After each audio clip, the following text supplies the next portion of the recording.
Hello friends, welcome to Anjali's किचन। Anjali kitchen में आपका बहुत बहुत बहुत स्वागत है। तो आज की हमारी डिश है एक अचार, जो कि हरी मिर्च का अचार है। हरी मिर्च नींबू का अचार जो खाने में बहुत ही टेस्टी होता है। तो आइए मैं आज आपको सिखाती हूँ हरी मिर्च नींबू का अचार बनाना। देखें कैसे बनता है। और सबसे पहले तो इसमें यूज़ होने वाली चीज़ें, और ये बहुत ही जल्दी बन जाता है। तो आइए देखते हैं। सबसे पहले चलिए देखें। तो आइए सबसे पहले देख लेते हैं कि हरी मिर्च का अचार बनाने के लिए हमें किन चीज़ों की ज़रूरत होती है। तो सबसे पहले हमें लेनी है हरी मिर्च, मोटी वाली। तो जिनको हमने इस तरह से यहाँ पे काट लिया है पीसेस में। मैं भी आपको काटते हुए भी दिखा दूंगी कि हमें इसे किस तरह से और कैसे पीसेस में काटना है। फिर हमें चाहिए नींबू, कम से कम 4। तो 4 नींबू इसमें हमें लगेंगे। और ये फिर हमारे मसाले हैं। तो सबसे पहले मसाले में चाहिए हमें हल्दी, कम से कम 2 बड़े चम्मच। फिर चाहिए हमें लाल मिर्च पाउडर, कम से कम 1 या 1.5 बड़े चम्मच। पीली सरसों जिसे हमने पीस लिया है, तो कम से कम 2 चम्मच हमें ये पीली सरसों चाहिए। ये पीली सरसों इस तरह की होती है। तो हमने इसे मिक्सी में पीस लिया है और ये हमने इसका पीस का पाउडर बना लिया है। फिर हमें चाहिए ये नमक, तो कम से कम नमक 2 या 2.5 चम्मच होने चाहिए।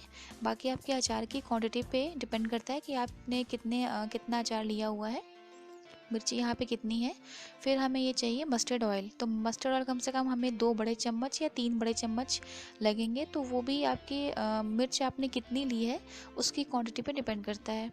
तो सबसे पहले मैं आपको यहाँ पे मिर्ची काटते हुए दिखाऊंगी कि हमें इसे कैसे पीसेस में काटना है।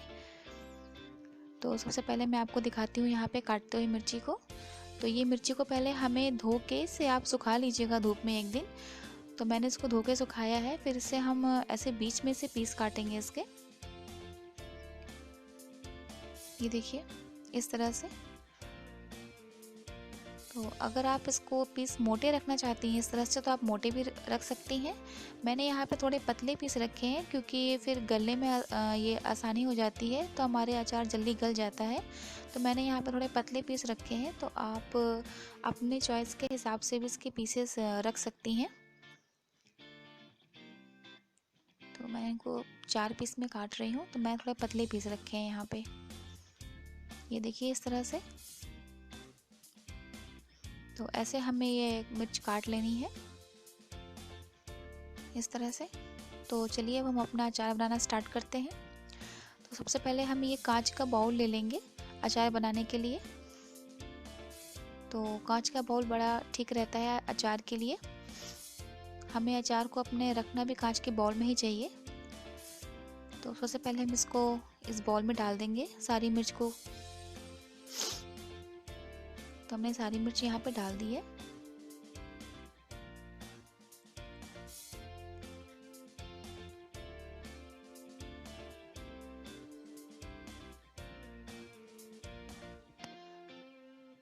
तो अब इसमें हम अपने मसाले डालना शुरू करेंगे। सबसे पहले हम डालेंगे हल्दी। तो हल्दी हमें 2 चम्मच डालनी है।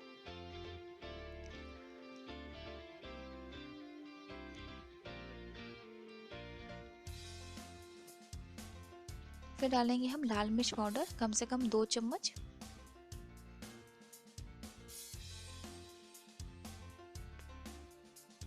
फिर डालेंगे हम ये पीली सरसों जो कि पिसी हुई है।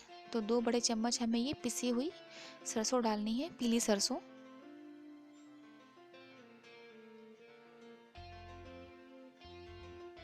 फिर डालेंगे हम नमक।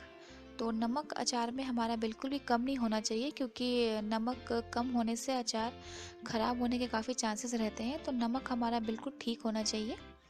तो अब इन मसालों को हम मिला लेंगे हाथ से। अच्छी तरह से इसे हमें मिला लेना है।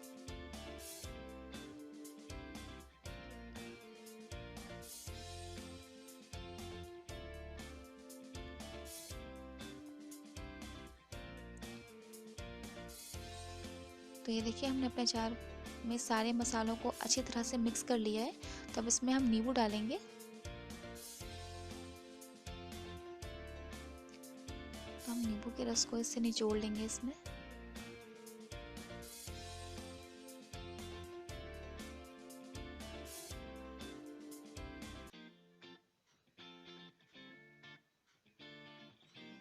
इसी तरह से हम अपने सारे नींबू के रस इसमें निचोड़ लेंगे।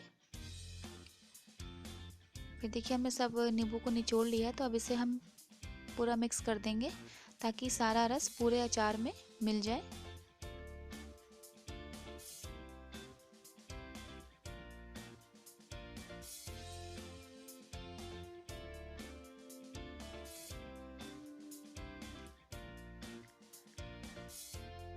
तो ये देखिए हमने सारा मिक्स कर लिया है। तो अब इसमें हम अपना मस्टर्ड ऑयल डालेंगे। तो ये देखिए सारे मसाले मिल चुके हैं। तो मैं आपको क्वांटिटी भी दिखा देती हूँ मस्टर्ड ऑयल की, कि हमें यहाँ पे कितना मस्टर्ड ऑयल यूज़ करना है। तो ये है स्पून, तो कम से कम 2 चम्मच भर के हमें यहाँ पे मस्टर्ड ऑयल डालना है।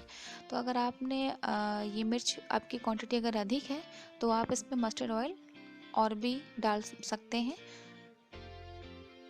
इसे हम पूरा मिक्स कर लेंगे और इसे हमें मिला के कम से कम 2 से 3 दिन धूप में सुखाएं। अगर आप और भी धूप में इसको रख देते हैं तो ठीक रहता है। तो इसे 2 से 3 दिन सुखाने के बाद में आप इसे आराम से पराठे के साथ में या जिसके साथ भी आप खाना पसंद करें उसके साथ में आप इसे खाइए। तो ये देखिए हमारा अचार बन के एकदम रेडी है। इसे 2 से 3 दिन धूप में सुखाएं और ये स्पाइसी सा अचार दाल चावल या पराठे के साथ में खाएं। तो अगर आपको मेरी ये रेसिपी अच्छी लगी हो तो प्लीज़ मेरी वीडियो के नीचे लाइक करना ना भूलें और मेरे चैनल को सब्सक्राइब करना ना भूलें।